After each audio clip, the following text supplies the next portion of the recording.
Hello.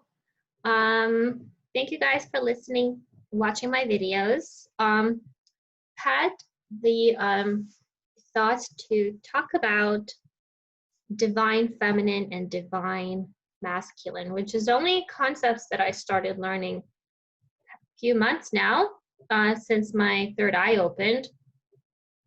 I've never heard of anyone talk about the divine feminine and the divine masculine in the universe as far as energies or consciousness. And I think a lot of social programming that we undergo about what it means to be feminine or masculine through different generations and societies. And I can say pretty confidently that since my third eye opened and I started purging a lot of the karma, that I feel more tapped into these energies and can be more truthful to not, it's kind of, we're both, right? We're more leaning towards one energy than the other, but we're both.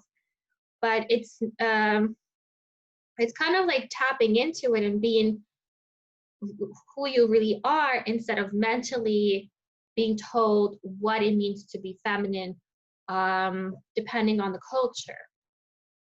Like I stem from Russian upbringing and then American upbringing, US. So in the Russian upbringing, what it means to be feminine and masculine are very clearly defined.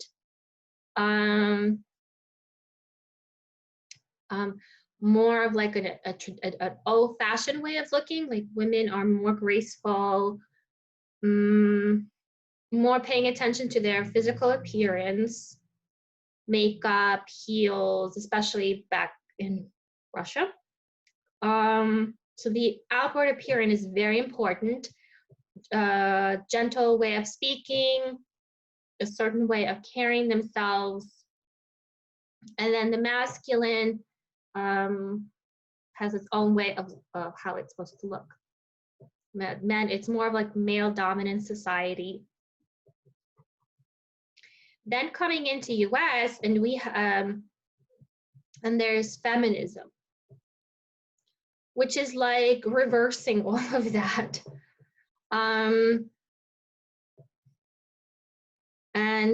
feminism is like we're taught that that's the truth, like question everything, what it means to be feminine, what it means to be masculine, question everything. And now like women are walking around with biceps and like crunches and thick muscular thighs, and that's become more attractive and for a woman. And changing our voices so that we can compete with men. Just very interesting that I have a client that came to me because she has trouble with her voice, like a voice disorder now that's developed for a number of reasons. We're still digging exactly, like, because due to like our habits, but she even admitted that she would try to change or lower her vocal register or increase her vocal register depending who she's with. And in the work atmosphere, she would try to lower so she can sound more however we perceive we're supposed to sound in the working environment. And I've heard this before, women kind of really change how they carry themselves, how they speak, going out drinking with the buddies. It's like the woman is like one of the buddies now, trying to drink as much as men. It's like, can you actually handle as a woman that much alcohol? Working and trying to work as many hours as men. Again, can a woman actually handle it? Like in reality, can a woman handle that without having to see a doctor for reproductive issues? Like this is again, like going back to our truth, not what we think we're supposed to do, not what's fair or what's not fair, but what is.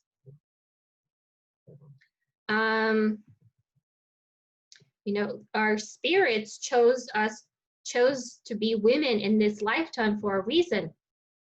Like it's God's choice, it's the soul's choice, because, well, how else are you going to grow if you don't have all the perspectives? So part of being women is menstruating, and that's just part of being a woman, and it sucks. But if you're constantly denying the fact that you know, it gets in the way so that you can compete on the same level as men by medicating, by operations, by whatever others, birth control, whatever external tactics are used now to deny the fact that it hurts and it's unpleasant and it comes from the divine. I mean, since my awakening, I've kind of, my cycle is not something I dread. It's something that I kind of, even though it sucks, is, I mean, would I choose not to have it? Sure. But it's something that's given to me by the divine. It's a responsibility, and it's become like, I'm the divine feminine. I bring life into the world. I'm here to bring life into the world. We're given this task, and it's not a burden. It's a great thing. It's divine. So, you know, now I kind of treat it, okay, so my body is going through these for the next few days.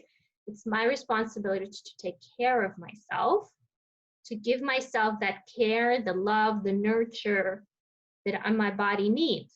My body needs nutrition right now. My body needs extra rest. My body needs extra meditation. Maybe my body needs specific nutrients at this time. My body does not need medication. My body doesn't, because that's just kind of just rejecting yourself, in my view.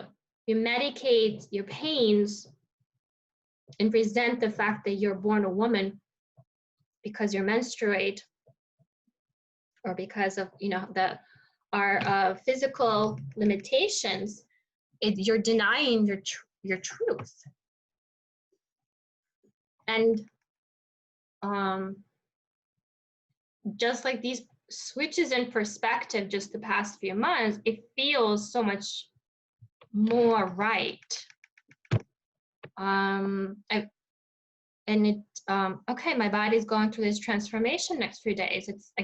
It's my responsibility to do the best for myself, to take care of myself, to love myself, to go within. And societies have definitely done a great job to like mindfuck us, to resent our bodies,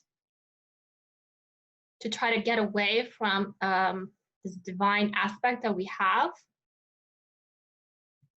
Whichever society, like I'm part of two. So in one, there's, you know, because it's a lot of times men, you know, male dominance, machismo, there's that. So men don't even have any concept of what the cycle is like or what a woman goes through. It's just like, eh. It doesn't mean I need them to see it all. It's kind of like rejected and looked down upon a lot of times. Or on the other hand, now it's like all of our intimate things are now in commercials. And I'm seeing commercials like, I love my vagina and I love having sex during my period. And that's like on a commercial now, to make it look like we're embracing our femininity. To me, that's, I don't know. all of that is kind of private, no? Intimate. I don't need the world to know. It's my responsibility to know. My responsibility to take care of. Obviously, it's not something for somebody to abuse me for or to look down upon. It's not a weakness. It's on the other, it's actually a strength because men don't go through, they don't know what it's like. Doesn't mean we're dumber or weaker. I think all these insecurities that women have, I mean, just because we have feminism doesn't mean we always all became strong. I mean, you just talk to women all the time, and I keep clients coming. And I'm a speech therapist, so I'm not a psychologist, but it's interesting how when we deny our own truths, our own nature, how it manifests itself in communication. Because we're not communicating our truth, we're not being honest with ourselves. So we're taught to be strong women. There's a strong Black woman. Well, what does that actually mean? Does that mean that you never cry? Does that mean you have biceps? Does that mean you're aggressive? Does that mean, what does that actually mean? But then it's like you can't face yourself at the same time. To me, the strength is be able to sit with yourself and accept the truth about yourself. That's strength. And the past few months of doing that work, that's when I feel like more of myself, but also tapping into and embracing the divine feminine, not femininity or feminism, but the divine feminine and divine masculine, where society, at this point, society has no view or opinion that will matter to me. The only thing that matter to me is what I feel from within.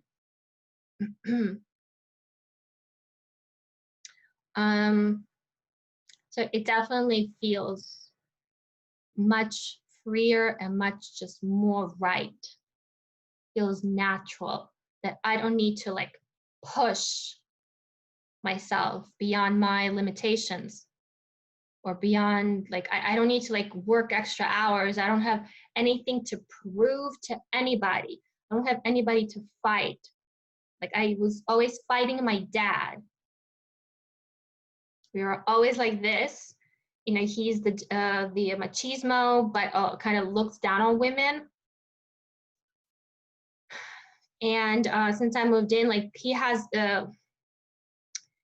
this sort of thing, this phrase that tries to minimize me when I try to express myself, and I stop reacting to it.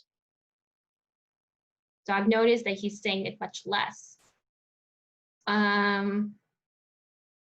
Instead of like always butting heads and telling him, don't talk to me like that. I don't deserve that. I'm a strong woman. I'm smart. I'm intelligent. You know, it's like that's just me trying to prove myself. Like, if you know that about yourself, you got nothing to prove. Another person that brought it out of, like, I always like constantly had to fight was my brother. Well, I don't talk to my brother anymore, so I don't have to fight. Or my relatives. I also told them to go fuck yourselves.